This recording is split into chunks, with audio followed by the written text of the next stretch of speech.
was because they told me people die. Life is shit. Get over it. Be a man. It's not my issue. It's not my problem. I don't want to hear that story. Before you talk to men, be careful. Hey guys, what's up? It's me again. Gonna watch this Jordan Peterson clip. It's an old one though, but a good one. And remember, it's not about the left or the right. Just find your middle point and make your own conclusion. One of the things you're famous for saying is that you found it difficult to debate with certain types of women because the normal things you would have recourse to if you were debating men are not available to you. And what you meant there was you couldn't hit her. No, I didn't mean that. I meant... What? You could hit her? No. Okay, this is starting off very bad. Like, very bad. The fact that somebody goes in that direction that you cannot debate a woman, it's not that.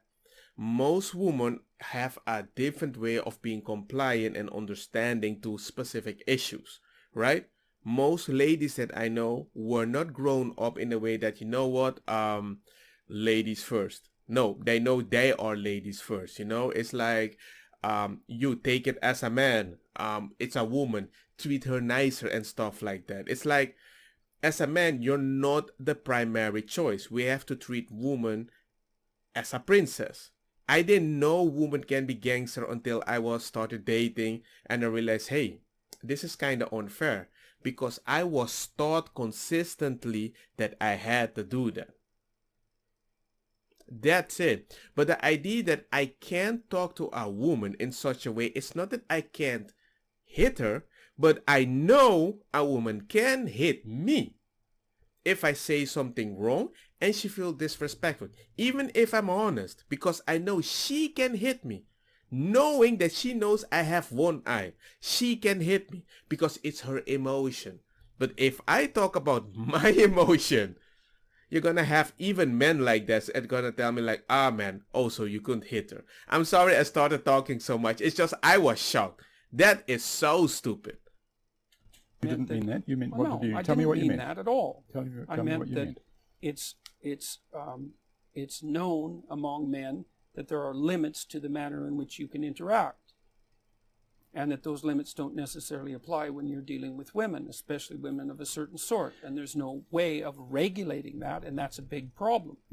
Well, there is actually a way of regulating that, but you will immediately be labeled in a certain way. Let me give you an example. Just to keep it short, I know certain women, if we are debating or we don't agree, believe it is normal to be this close to my face, screaming, spitting in my face, but hey, it's just a form of expression. I can't do that to her. It's like a chihuahua barking at the pit bull, and the pit bull is like, okay, what do I do, boss? What do I do? And everybody's like, yeah, that is how I want you to feel. But I know if my best friend did that, we will fight. You can't come that close in my face and be like that. That's not normal. That is a fighting position. It's like you enter my freedom because you want to have your freedom enveloped in mine. That doesn't make any sense. That's why I tell all the ladies that try to do something like that, I don't fight back, but I push them hard. Like, do not come close to me. I don't trust you. I don't know what you're gonna do, and you might slap me because you think that's normal. No, do not come close to me. That's assault. And even if they call me, oh, you're a, you know what they would say, you're not a real man. No, man, I don't care. I prefer to be a fake man, not in jail. That's what I meant, and I think that it's true. It's obvious a lot of women were surprised to hear that, and happy as well. I would have thought a lot of men were surprised to hear that, because my experience is that men don't generally engage in their interactions on the basis of suppressing their anger, which is what you're really getting at. I don't want to talk so much in this reaction video, but the thing is, you were conditioned that you can't do certain things, maybe. Don't project in a way that certain men find it acceptable. Most things, the way women talk, gaslighting, I've seen it happen. I can't say anything because the moment I speak, they're like, what? You're pushing it. I'm like, okay, man, Look, you know what? I just decided I just ignore most women and do not engage because it just attracts so much attention and nobody makes certain ladies accountable for the things they do. That is what it bothers me. That is the problem. Accountability, how you talk to another person. Don't compare me with gangster men that you met and be like, oh, you're kinda like them. No, every man reacts angrily if you're in their face. Nice and angry men. Or misogynist men. I don't know, white, black, Chinese, everybody. You can't do that. Are you freaking kidding me? Why do we have to act like a puppy dog so you're comfortable? When you're only taking advantage when we're trying to be humble about the situation. Being humble is not a weakness. You assume it is. You engage in their interactions on the basis of, I've got to No, moderate. they regulate their behavior so that that anger isn't necessary. Yes. Why you strike me as angry, and I wonder why you're angry. What? No. I'm sorry. The video is very long, 8 minutes. He keeps making me talk. How is he angry? The way I reacted, he might have assumed it's angry. He is... Oh, okay. I guess I'm not sure why I strike you as angry. You don't feel angry? At the moment? Not Well, particularly. okay, generally. No, I wouldn't say so. I mean, most of the places that I go, look, I can tell you what my life is like. You can tell me if you think this would be a life that would make you angry. Okay, everywhere I go, I'm stopped by people. At least a dozen times a day. I would say 5 times an hour. They're often young men, but not always. Almost all of them are exceptionally polite when they approach me. They'd like to have a picture, they'd like to talk to me, and they'd like to tell me why their life is substantially better since they've encountered my work. And I've gone to, I don't know, a dozen countries, maybe more, 15 countries, and talked to at least 10,000 people who've told me that story over and over. And so you imagine what your life would be like if everywhere you went, what people did was come up to you and thank you because what they did helped you not commit suicide and get out of your addiction and stop being alcoholic and take responsibility for your life and try to put your family together, and that things are much, much better, and that they're often in tears. It's not something that makes you angry. It's something that makes you hurt. It's not making you angry now? It's hurt. It's hurtful. Stop freaking projecting. It's just like this guy responds so quickly, just like me, so quickly, as if he didn't even listen to everything he was saying, to only say, is that making you angry now? If I did that to my wife, she would get angry. I don't know, man. To see how much need there is for that in society, and how unfortunate it is that people need such a small amount of encouragement to lift themselves out of those sorts of places of hell. And it is irritating to me, I would say, that men in particular, young men, have been discouraged to the point where that's such a common occurrence, when they need so little encouragement to move forward in a productive and progressive direction. I accept that. That's a good point. What surprises me is that the context of it is a context in which the me is stressed, and the more traditional questions of how you fit in, how you cope with an evolving society, rather than being able to encouraging people to stand back and go, actually, the way society is evolving is wrong, and we can step back from it and we can stop it. It seems to me there's a nostalgia that you're offering people there. You insist upon this idea that the me's at the center of this. So I talked to a young man a month ago who had stopped his heroin addiction about a year ago, and it was as a consequence of watching my lectures. And he said he's had 12 of his friends do the same thing. And I insist continually that if you're treating yourself properly, you're doing it in a way that also benefits your family and also benefits the community. There's a strong communitarian ethos in there, and it has nothing to do with what would you call it? Before he talks, he's talking about the me. What I find surprising, though, is that the interviewer is bothered that it's focused upon me. And I'm like, aren't most of these helpful things for ladies is all about me? I'm an independent woman.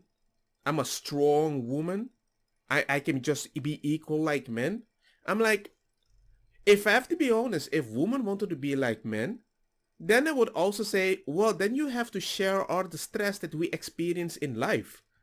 I don't think people really understand that. By my standard, I think women are in a disadvantage if they become men because they are not educated in a way that nobody cares. You have to be a man, strong, whatever happens. You know? That is the thing. That's why I don't think most women can do specific stuff like men, because it's a lot more stressful than the jobs that women do. You know? I mean, you ladies can live comfortable right now. But if all the buildings get destroyed, who's going to build those buildings? Do you think women are going to build it? No way. All these jobs that are dangerous underground, all these coal mine, all these jobs that men did back in the days that we could survive, most ladies won't do that. It's a lot more stressful. You can be all empowered right now. I get it. I know where it's coming from.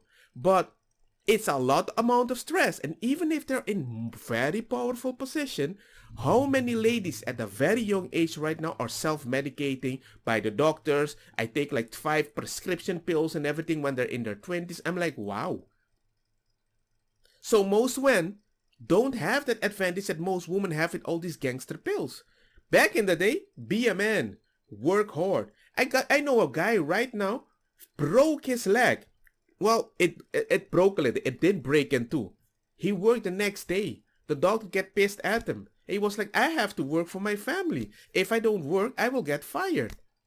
Because men think like that. I don't know any woman that breaks a part of her body, in my experience, and she would go to work. If there's one, hey, let me know. But it's too normal for me that men do those stuff. And what Jordan made very much sense right now is that he is bothered that it's not that he can help people, but he can help people with so little by just talking. And the rest they do themselves. Men just want to be listened. The only people that listened to us very careful was our mom. But we can also use a friend. Just a good friend that somebody cares. You can get bullied at school, but even in a men's bathroom, football and everybody is naked or something, if you have a bad moment and you start crying, nobody is gonna tease you there. Because it's private, and it's something that most people don't even understand. Because even us know that private moment, I can talk about it back in the day, because then nobody cares, nobody likes you. The guy made sense. The fact that Jordan Peterson made it normal, that you should be comfortable to talk, it was so good. And it just bothers me that everybody is like, nah man, you don't need that. You can just be the traditional man. What? One that shut up, work like a dog, and then dies from brain damage from all the stress, and you're gonna be like, man, don't live that long. Of course. They're working so hard, they're killing themselves mentally. I've seen it. I got MS. I went to the hospital. I saw so many men getting epileptic attack. Blah, blah, blah, blah. I already told this story. Then they wake up, act like normal, and the wife is crying in the corner. I was happy that I'll never be a woman because I don't have to force my man to make them work so hard. Then he's died shaking there, and he doesn't even recognize that he just had an epileptic attack. And I can't even tell him he had an epileptic attack because it might get even worse. I know, man. You know, I need to shut up so he doesn't shake. That's not the kind of person that I want to be married to. A focused individualism. Ha! Got it!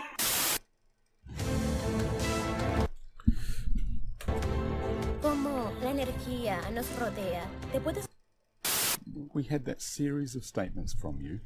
Speaking clearly is one of your 12 rules. And I wonder why it is that in a situation like that and in many other situations, what actually happens is that you sow confusion. I don't sow confusion. The journalist that interviewed me sow confusion. Well, the woman who wrote the New York Times article. Why do you think that happens? That you get misinterpreted in your views so often? With her, it was absolutely clear. I spent 2 days with her, and we spent 30 seconds talking about enforced monogamy, and she's a very smart woman, and she knew exactly what I meant and chose to make that the centerpiece of the article for I would say, to attract... Yeah, they misrepresent stuff. It was completely inappropriate. But you know, it's not just the journalist from the New York Times. You know that this happens over and over and over. That's because the journalists read each other's journalism. And they Hey. So they the fault don't is watch not what I'm saying. never with you. The fault Well, is... no, the fault is sometimes with me. I mean, Okay. it's not like I always say everything perfectly. But you never see any lady say that same phrase that he says, like, oh man, well, I also rephrase stuff a little wrong and something it comes over like that. Never. It's like nobody is accountable but men. Is that fair? Do you know how worried I am for my kids? I got 2 boys. My wife did not understand it until one day, I remember my son, he did something and he was like, yeah. And my wife was like, don't do that. And I was like, why did you tell me not don't do that? He said, because it sounds aggressive. I looked at her like, are you freaking kidding me? The way you talk to me sounds aggressive. Do you really think your sons want to see you talk to me like you did back in the day, like you did, and they're gonna normalize that? And she's like, I'm not like that anymore. I don't know. I think in private you're with me like that sometimes, but it happens. We talk about it. We fix it. But be careful what you tell your son, what they can or cannot do. You're not a guy. You don't understand kids, men in the playground, how they get together. Oh, we cool, we dress the same clothes, we're the same culture. How you can fight one and everybody comes to defend the one with the same culture or the vibe or the jokes and you have a battle app. You don't understand that. You didn't have that at school. So don't go to a kid, tell him they can express themselves. It starts very young. And it happened to me. You're not gonna do it to our boys. It's not fair.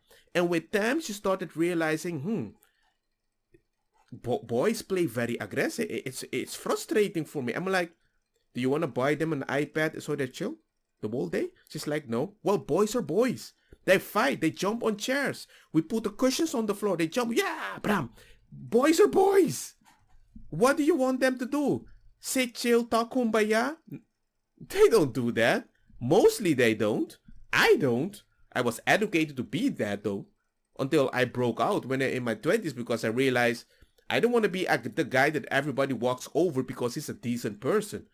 I want to be a gangster dragon that knows how to calm down my fire, But there's no, it's getting dull to read the journalistic accounts because they're just mirror images of everything that's been written over the last year and a half. And the same old things. There's 10 epithets that are generally thrown at me, every one that you can possibly think of. And people have gone over everything I've said to my students for the last 30 years, almost all of which is recorded, and found absolutely no evidence for any of that, even once. I would say that there is a lot online of journalists actually trying to interview seriously, trying to get towards a proper understanding. And that, what you just said to me, is a very common thing you say.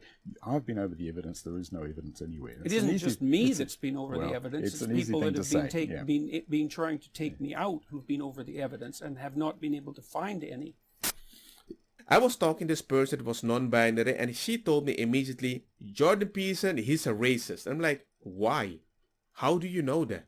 Yeah, because he doesn't accept my gender. I says, no, he does accept your gender. He accepts it for certain people that he knows as a friend, just like I do it for you.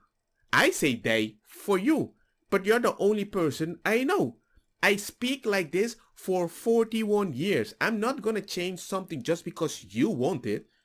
Because the way this teaching is happening right now, if you take that teaching with any religion, we know everybody would be complaining, right? Yeah, so why should I accept this? You can't just force a teaching on certain people. Certain things are normal. For you, it might not be normal, but for me, it's normal. Why should your normal be my normal? You can't decide that. And all these people that are interviewing him, it's like they have one lens.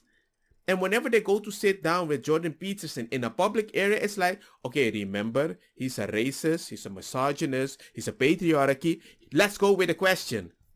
Your questions are all loaded, of course. And if that lens is what gives you point on the TVs or whatever, or the narrative, there comes a point you don't want to be part of that. But certain people need this. And it bothers you that it empowers people, maybe some of the wrong ones, I do agree, but hey, feminism too. I don't want women to come at me, scream at me to tell me how I should treat my woman for the things that when I've done so much more for my wife for most men. And they're like, well, it's your obligation. Kiss my freaking ass. She deserves it. I'm not obligated to treat her good because your ancestor treated you like shit. It isn't fair. Yeah, no. How do you treat your mom? My mom's dead. I don't have a mom. What's wrong with you? It really bothers me sometimes when you push stuff and you don't realize that men have problems too. Maybe if they are having a bad time, maybe they had a bad day back in the day. Why don't you recognize that? Because you do that right and immediately, oh, you don't know what she has been through. How many people say, maybe you don't know what the guy has been through? Nobody says that generally because you assume immediately it's a bad man. Come on, man. Last year you said, asked what you would say to Justin Trudeau, your Prime Minister, and you said, you thought for a while and you said, dividing people into their tribal groups can do nothing but bear evil fruit in the long run. True. I wonder if that isn't a very good example of the assumption that the world was properly organized before, when really it's always been in tribes, always been in classes and in gender groups and in races. And the organization of the world in that way has always borne evil fruit. And I wonder, in addition to that, whether you recognize that you are one of the world's leaders of identity politics. No, I don't think I'm one. You don't accept believe that? I don't No. believe You are a champion for an identity group? No. What would be the identity group? White men. Okay. I'm not even gonna stop. My brain is gonna explode. My MS is gonna kill me. But that's an appalling accusation. And I think if you go to my talks, for example, that there's no evidence that that's the case. And you certainly have no evidence that that's my readership. And even if it was the case that the predominant people that I'm talking to are men between the ages of 25 and 35, that doesn't make me an identity politician, and those people need to be talked to too. Why does that not make you an identity politician? Those people Because do I'm need to not be talked inviting to. them I'm not arguing they shouldn't specifically. be talked to. I'm just wondering why you would say that you weren't an intellectual leader for that group of people and many others. Because I'm not inviting them specifically to what I'm doing. That's just how it's turned out. And the part of the reason for that is because the YouTube viewership is 80% male across the board. That has nothing to do with me. Yeah. How can somebody be responsible for having a specific way that he can help so many people so they can identify people that are black, people that are white, or people that are from different culture? They get attracted. They see certain men are happier because they listen to specific things. They're not even sure if it works, so they put it into practice and then they're like, hey man, I feel kinda good. Why is it's such a big problem that men are saying, I feel better? Why is that a problem? And even if the fact that he might have certain ways that you don't agree with, I find it weird that when somebody has a good opinion, he might have 10,000 opinions, but if you have one bad one, if you have one Twitter message like 4 years ago or whatever, cancellation. It's like, why? That is the most narcissistic way to see people. I don't think everybody is good. I mean, most of my friends, I don't care with who they sleep. I care. Hey, do you share the same hobby with me? Let's go. Because usually if we share the same hobby, we can talk. I can see, hey, these guys are actually quite nice, chill people. I don't mind them hang around my kids. You know? Very simple. Like, I don't go to my friends that don't believe in God. They tell me, hey man, you're kind of cool with kids. Can you just watch over my kids? And everything is perfect. I don't go teach them instantly, this is how you pray, this is how you this. I don't teach them all that stuff. The parents come home, I come up to pick my kid. Hey man, how you doing? Because yeah, we had a lot of fun. I was playing with his son and this and that. We ate this, bada bim. And they're like, hey man, my son is never that happy when he hangs around with you. What are you doing? He says, I don't know. I just give them the options and I just leave them. They can do whatever they want. But if they do something wrong, I tell them in a harsh way, like, hey, dude, you need to share, you need to this. If not, there's no TV. They are very nice, happy, and life is Gucci. Simple. And it's like, I don't bother to change their mind, though, to believe in the things like my ideology. I remember there was this joke, a stand-up comedian was saying, like, I was doing this to my wife, bada beam, bada boom, like a very private thing. And you ask them, hey, who did you vote for? It's like, whoa! I'm talking to you, man, about doing stuff with my wife. I don't want to talk about politics. Certain people don't want to talk about politics. We just want to focus on the important stuff. We don't want to move the goalpost, which is a humongous goal with a golf ball. I'm like, dude, come on, man. It's like so stupid. I can be a very good friend with people that back in the day I didn't like because I might have been a little racist. No, I was just ignorant. I didn't know what was out there until I traveled. Traveling is good for your health, but it's just weird, man. It's just weird, man. Women's bookshop, called the Women's Bookshop in this city. I'm allowed in there. It's not an exclusive thing. You wouldn't want to argue that a women's bookshop calling itself that wasn't explicitly feminist, because of course True. it is. But I don't call my book something that's specifically devoted to men, and the vast majority of my students throughout my academic career have been women, at least 80% of them. And certainly it's a very large proportion of women that are reading and buying the book. Yes, and that means also that most of these women that you saw crying, for example, they are not experiencing the issue men are experiencing, but they understand it. It's only that men come to... do you know how hard it is for a man to cry in public? See Jordan Peterson say, hey, thank you, your book did this to me, did this to me, and 12 of my friends, and start crying. Do you know how hard it is for a man? We don't crocodile tears ever. Because whenever we do, you would be ashamed. So the fact that somebody does that, and if I see that now, I would be very careful what I would say to this person, because at that moment, he is vulnerable. By my standard, that might be a person that you robbed their baby, and finally you gave them peace that they might survive without that baby. Back in the day, it was even more horrible, because that is how society was. But those men could only survive by turning off their emotions. Remember, back in the day, so many times I keep saying back in the day, it might annoy some people. But look, we didn't work 8 hours. We worked a lot more weekly. A lot more weekly. You have no freaking idea. If you were those hard-working men 6 days a week, you couldn't have emotions. You had to build buildings, gangster stuff forever. There was like electricity, internet and all this stuff. There was a lot of alcohol and drug use. You didn't have a phone, nobody could track you. You just went to do some gangster stuff. But hey, it was with the times. Because now that we have all this freedom and all these things to help every race, usually the gender that is not men, no wonder they need somebody to talk to. The fact that you don't understand that men might need that, I'm just disappointed in this world, if I have to be honest. This is just a trope that journalists use. Your audience is primarily angry young white men. It's like, okay, fine, I've talked to about 350,000 people in the last year, and there hasn't been one untoward incident of any sort by any single one of the people who've come to my talks. And that's 350,000 people. So where's the aggression? Yeah, you see, what you've just done there, you took what I said and took it to an extreme. I didn't talk about angry, I just said white men. No, shut up. Shut up, man.